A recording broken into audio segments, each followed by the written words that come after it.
اب ہم آپ کو اصحاب القریہ کا قصہ سنائیں گے۔ اصحاب القریہ کا قصہ اللہ تعالی نے سورہ یاسین میں بیان فرمایا ہے۔ اللہ تعالی اس سورہ کی آیت 13 میں فرماتے ہیں، وَاضْرِبْ لَهُم مَثَلًا أَصْحَابَ الْقَرْيَةِ إِذْ جَاءَهَا الْمُرْسَلُونَ، اور آپ ان کے سامنے ایک مثال یعنی ایک بستی والوں کا قصہ بیان کیجئے جبکہ اس بستی میں کئی رسول آئے۔ اکثر مفسرین کے قول کے مطابق یہ بستی انطاکیہ ہے۔ یہ ملک شام کے شمال میں ترکی کے قریب واقع ہے۔ اس بستی میں اللہ تعالیٰ کے رسول تشریف لائے، جیسا کہ سورہ یاسین آیت 14 میں ہے۔ إِذْ أَرْسَلْنَا إِلَيْهِمُ اثْنَيْنِ، جب ہم نے ان کے پاس 2 رسولوں کو بھیجا۔ ایک ہی وقت میں 2 نبی دونوں دعوت پیش کرتے ہیں، لیکن ہوا کیا؟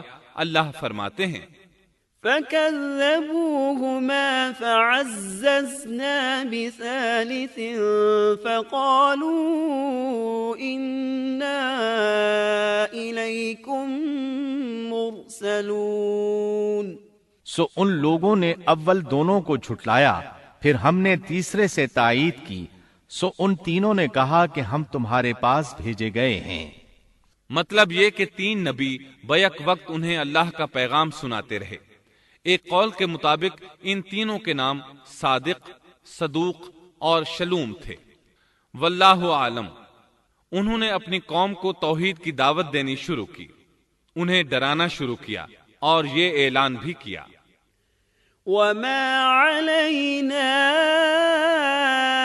إِلَّا الْبَلَاغُ الْمُبِينُ، ہمارے ذمے تو صرف واضح طور پر پہنچا دینا ہے۔ تمہیں ہدایت سے سرفراز کرنا ہماری ذمہ داری نہیں، ہدایت صرف اللہ تبارک و تعالی کے اختیار میں ہے۔ ان میں سے کچھ بدبخت لوگ سابقہ بدبخت قوموں کی طرح کہنے لگے، قالوا ما أنتم إلا بشر مثلنا وما أنزل الرحمن من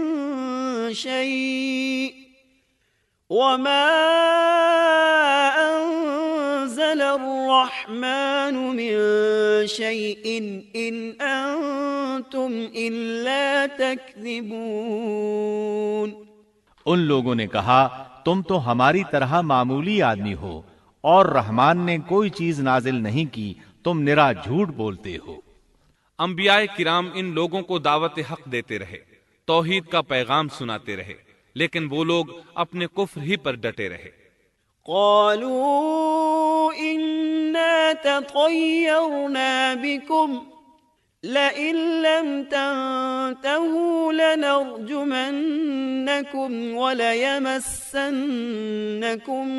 منا عذاب أليم۔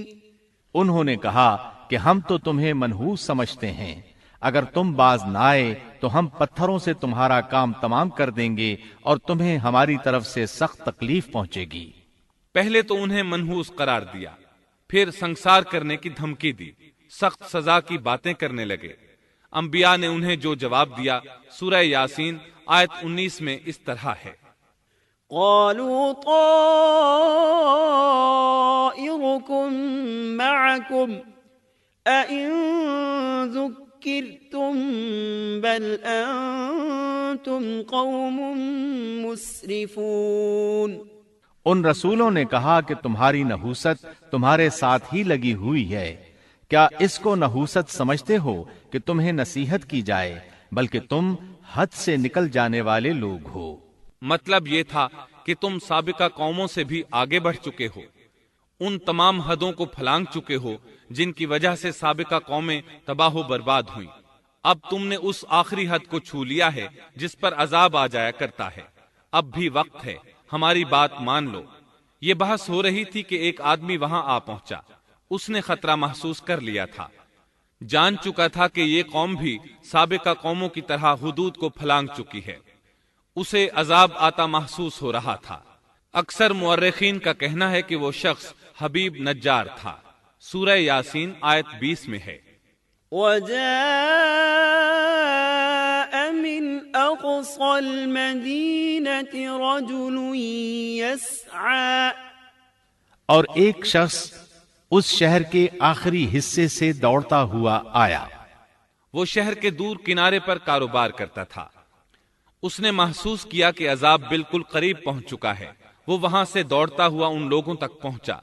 سورہ یاسین آیت 20 اور 21 میں اللہ تعالیٰ فرماتے ہیں، وجاء من أقصى المدينة رجل يسعى قال يا قوم اتبعوا المرسلين اتبعوا من لا يسألكم أجرا وهم مهتدون۔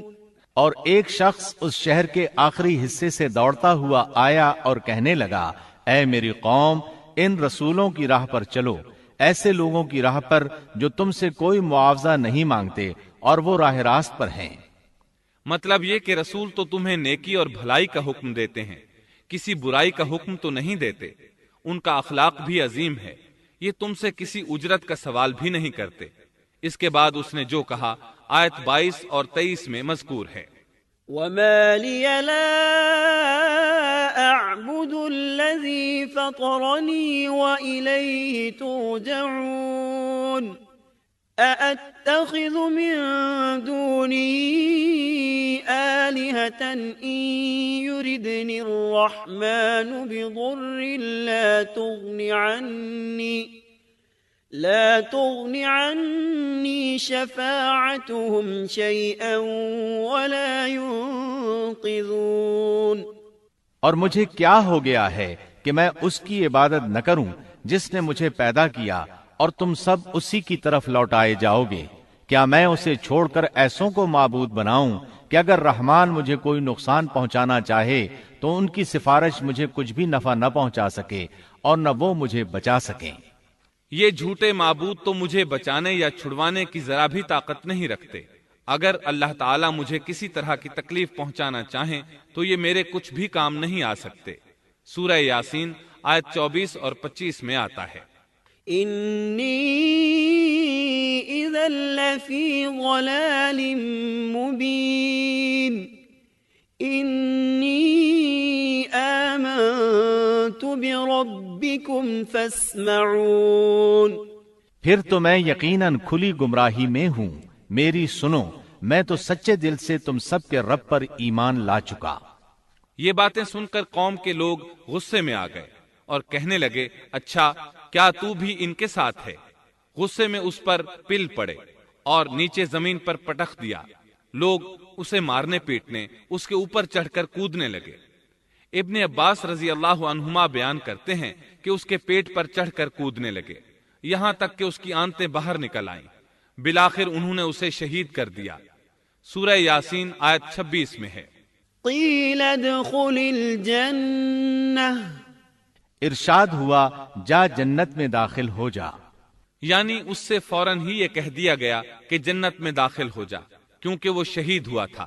یہاں اللہ تعالیٰ نے بات کو بہت مختصر بیان کیا، پوری تفصیل بیان نہیں کی کہ انہوں نے اسے پکڑا، مارا، پھر شہید کیا، اور اس کے بعد اس کے لیے حکم ہوا کہ جنت میں داخل ہو جا۔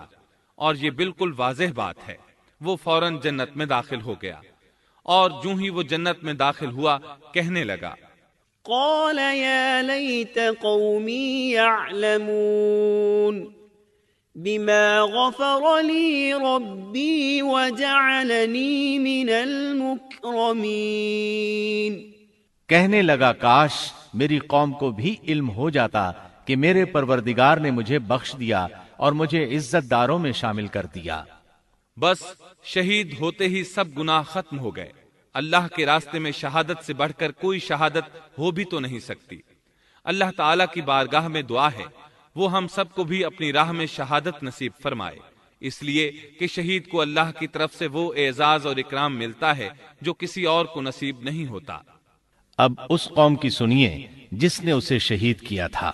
اللہ تعالیٰ سورہ یاسین آیت 28 اور 29 میں فرماتے ہیں، وما أنزلنا على قومه من بعده من جند من السماء وما كنا منزلين إن كانت إلا صيحة واحدة فإذا هم خامدون۔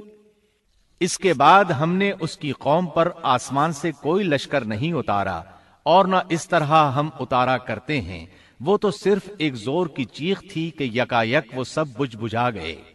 اس موقع پر جبریل علیہ السلام اکیلے ہی آئے تھے اور انہوں نے ایک چیخ ماری تھی اور بس وہ سب کے سب اسی دم بجھ گئے، مر گئے۔ اللہ تعالی آیت 30 میں فرماتے ہیں يا حسرة على العباد ما يأتيهم من رسول إلا كانوا به يستهزئون۔ ایسے بندوں پر افسوس، کبھی بھی کوئی رسول ان کے پاس نہیں آیا جس کی ہنسی انہوں نے نہ اڑائی ہو۔ یہ جبریل امین علیہ السلام کون ہیں، کیا ہیں؟ اللہ کی مخلوق میں سے ایک مخلوق ہیں۔ ان کی صرف ایک چیخ سے وہ سب وہیں ڈھیر ہو گئے، ایسے بن گئے جیسے آگ کے انگارے بجھے ہوئے ہوتے ہیں۔ سبحان اللہ، پاک ہے وہ ذات جو زبردست قوتوں والی ہے اور جس نے جبریل علیہ السلام کو پیدا فرمایا ہے۔ اور جب جبریل مخلوق ہے اور مخلوق کی یہ طاقت ہے تو اس خالق و مالک کی طاقت کا اندازہ بھلا کون لگا سکتا ہے؟ اس کی طاقت کی کیا کوئی حد ہو سکتی ہے؟ یہ قصہ تھا اصحاب القریہ کا جنہوں نے پیغمبروں کو جھٹلایا، اور یہ تھے چند ایک واقعات ان نبیوں اور قوموں کے اور ان کی بستیوں کے جو سیدنا ابراہیم علیہ السلام اور سیدنا شعیب علیہ السلام کے درمیانی زمانے میں ہوئے، جن کے واقعات اللہ تعالیٰ نے ہمارے لیے قرآن کریم میں بیان فرمائے۔